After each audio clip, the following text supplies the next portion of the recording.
کہ جو ہوا قوم کی بیٹیوں اور ماؤں بہنوں اور اکراس پاکستان، جو 9 مئی کا بینیفیشری کون ہے، جوڈیشل کمیشن کیوں نہیں بن رہا، یہ وہ تمام سوالات ہیں. اور پھر یہ اختیار کس نے دیا ان کو کہ لوگوں کے گھروں میں گھس کے ماں بہنوں کی عزتوں کو پامال کیا آپ جائے؟ سمجھتے ہیں کہ امریکہ نے یہ رپورٹ درست میں کی چاہ رہا ہوں جو یہ خبریں ہیں، یہ اقوام عالم دنیا اس کو چھاپ رہی ہے، اس سے مجھے افسوس ہے اس چیز کا کہ میرے ملک کا نام کیوں لیا جا رہا ہے. لیکن یہ حقیقت ہے. حقیقت اس لیے ہے کہ یہ ظلم نہ ہوتا تو آج کل کوئی چیز چھپ نہیں سکتی.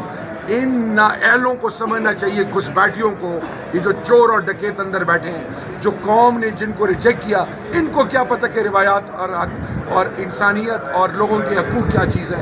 اصل میں دنیا جاگ گئی ہے، دنیا کو ان کے مکروہ چہروں کا پتہ چل گیا ہے، اور پاکستانی قوم نے تو پہلے ہی ریجیکٹ کیا ہے. اب سوال یہ ہے کہ یہ کیسے عزت بنائیں گے قوم کی.